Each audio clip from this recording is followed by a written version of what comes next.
A warm night was slowly falling upon the earth. The women remained in the villa's drawing room, while the men smoked by the entrance, sprawling or straddling garden chairs around a round table laden with cups and glasses. In the deepening darkness, the glow of cigars flickered. They had just finished a story about a terrible incident that had happened the day before. 2 men and 3 women had drowned in the river opposite the villa, in full view of the guests. General de G said, "Yes, such events are shocking, but they are not yet horrible. Horror is an ancient word, and it expresses something much greater than simple fear. A gruesome incident like the one just mentioned troubles, shakes, and overwhelms. But it does not drive one mad. To experience true horror, one needs more than just a mental shock or the sight of a terrible death. There must be a breath of mystery or the fear of something abnormal, supernatural. Even a person dying in the most dramatic circumstances does not always evoke a feeling of horror. A battlefield in itself is not horrible. Blood does not inspire horror. Crimes, even the most heinous, are rarely truly horrible. Allow me to tell you about 2 events in my life that showed me what the word horror truly means. It was during the 1870 war. After passing through Rouen, we were retreating towards Pont-Audemer. An army of about 20,000 men, confused, disorganized, demoralized, and exhausted, was moving towards Le Havre for reinforcement. The ground was covered in snow. Night was falling. We had not eaten since the day before. The retreat was hasty. The Prussians were very close. The grey fields of Normandy, dotted with the shadows of the trees surrounding the farms, stretched under a heavy, gloomy, and ominous sky. In the dull twilight, the only sound was a dull, disorganized noise of footsteps, an endless tramping mixed with the clatter of mess tins and sabers. The men, hunched, dispirited, and muddy, often in rags, trudged through the snow with slow, exhausted steps.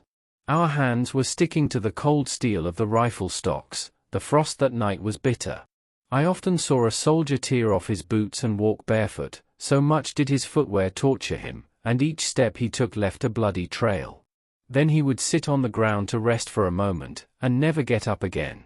The one who sat down was already doomed. We left many such exhausted soldiers behind, hoping to continue on once their feet had warmed up. But as soon as they stopped, an invincible numbness would immediately seize them, pinning them to the ground, closing their eyes, and in a single moment, paralyzing the exhausted human mechanism. They would slowly slump, their foreheads resting on their knees. They did not fall, their backs and limbs would stiffen, becoming rigid, and it was no longer possible to straighten or bend them.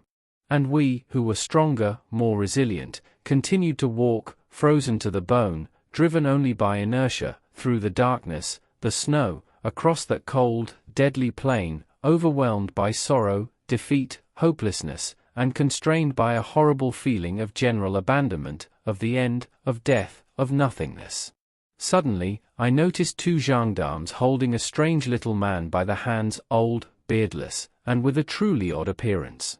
They were looking for an officer, believing they had caught a spy. The word spy instantly spread through the weary column of soldiers. A crowd gathered around the captive. Someone shouted, "Shoot him!" And all these men, who could barely stand, were seized by a bestial, furious tremor that drives a mob to murder. I tried to intervene. I was a battalion commander at the time. But commanders were no longer respected. They could have easily shot me, too. One of the gendarmes said, "He's been following us for 3 days. Keeps trying to find out about the artillery." I tried to question him. "Who are you? What do you want? Why are you following the troops?" He mumbled a few words in an unintelligible dialect. This narrow-shouldered, gloomy fellow was indeed strange. He stood before me in such a state of bewilderment that I no longer had any doubt he was a spy. He seemed very old and frail, with a shifty look. There was something submissive, stupid, and cunning about him. The crowd yelled, "To the wall with him! To the wall!" I said to the gendarmes, "You are responsible for the prisoner." But I didn't get to finish. A terrible shove knocked me to the ground, and at the same moment, I saw the enraged soldiers grab the man, throw him down, beat him, drag him to the side of the road, and hurl him under a tree. He collapsed into the snow, half dead. and he was immediately shot. The soldiers fired at him, reloaded their rifles, and fired again with a kind of bestial frenzy. They fought for a turn, passing by the body and shooting again, as one passes by a coffin to sprinkle it with holy water. And suddenly, a shout went up. "The Prussians! The Prussians!" From all sides came the clamor of a running, panicked army. The panic, caused by the shots at the wanderer, seized the very shooters. Not realizing that they had caused the fear themselves, the soldiers scattered and disappeared into the darkness. I remained by the body with the two gendarmes, who were held by a sense of duty. They lifted this beaten, mangled, bleeding flesh. "Search him," I ordered. I offered them a box of wax matches from my pocket. One soldier lit the way for the other. I stood between them. The gendarme who was searching the dead body said, "Dressed in a blue blouse, a white shirt, pants, and boots." The first match went out, and they lit a second. The soldier continued, pulling out the contents of the pockets. A horn knife, a checkered handkerchief, a snuff box, a ball of twine, a piece of bread. The second one went out. A third was lit. The gendarme, after slowly feeling the body, added, "That's all." I commanded, "Strip him. Maybe something will be found on his body." To make it easier for them, I held the light myself. In the brief glow of the match, I watched as they took off the clothes one by one. Finally, this bloody sack of still warm, but already dead, flesh was left completely naked. And suddenly, one of them whispered loudly, "My God! Major, it's a woman!" I cannot convey the strange, agonizing feeling that overcame me. I didn't believe it and knelt in the snow before this formless heap. Yes, it was a woman. Both gendarmes, confused and shaken, awaited my decision. I did not know what to think, what to assume. The corporal slowly said, "Maybe she was looking for her artillery son, about whom there had been no news for a long time." The other soldier replied, "It's very possible. Looks like that was it." And I, who had seen many terrible sights in my life, suddenly wept. On that freezing night, in the middle of a gloomy plain, in the face of this death, this mystery, before the body of a slain stranger, I felt for the first time what the word horror truly means. And the same feeling came over me last year when I was talking to an Algerian sharpshooter, one of the few survivors of the Flatters expedition. You, of course, know about that cruel drama. But about one of its episodes, perhaps you have not had occasion to hear. The colonel was heading for Sudan, crossing the desert and passing through the lands of the Tuareg, a tribe who, in this sandy ocean stretching from the Atlantic to Egypt and from Sudan to Algeria, like the pirates who once infested the seas, live by raiding and plundering. The guides for the French column were men from the Chamba tribe, from Ouagla. One day, Flatter's detachment set up camp deep in the desert. The Arabs declared that the well was still far away and offered to go for water, taking all the camels. One of the soldiers tried to warn the colonel of the betrayal. But Flatters did not believe him. The engineers, doctors, and almost all the officers went with the caravan. At the well, they were all massacred, and the camels were seized. A captain from the Arab Affairs Bureau, who had remained at the camp, took command of the surviving Spahis and sharpshooters. They had to begin their retreat, abandoning their luggage and supplies. There were not enough pack animals.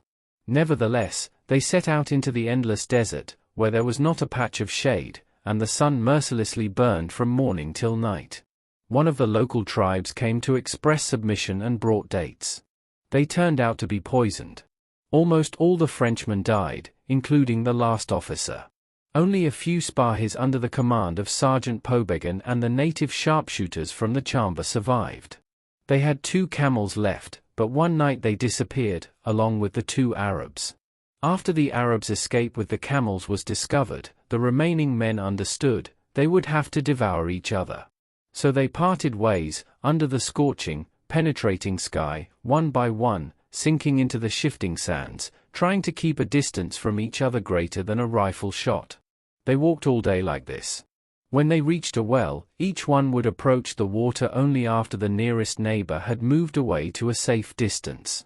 Their path was marked by rare columns of dust, rising here and there above the scorched plain. From a distance, they indicated a walker in the desert. But one morning, one of the travelers suddenly veered off course and began to approach his neighbor. The others stopped, watching what would happen. The one towards whom the starving soldier was heading did not run away. He dropped to the ground and aimed his rifle at the approaching man. When the latter got close enough, he fired, but he missed. Then the hungry traveler, without stopping, took aim in return and killed his comrade on the spot. From all sides, the others ran up to get their share. The murderer, cutting the body into pieces, divided the meat among everyone. And again, they went their separate ways, these irreconcilable allies, united only by the next murder. For 2 days, they fed on the human meat they had divided among themselves. And when hunger returned, the one who had killed the first one finished off another. And again, like a butcher, he dismembered the corpse and offered the others their portion, keeping only his own part. This retreat of cannibals went on for a long time. The last Frenchman, Pobegin, was killed at the very well, the day before help finally arrived. Now you understand what I mean when I say the word horror. That is what General de G told us that evening.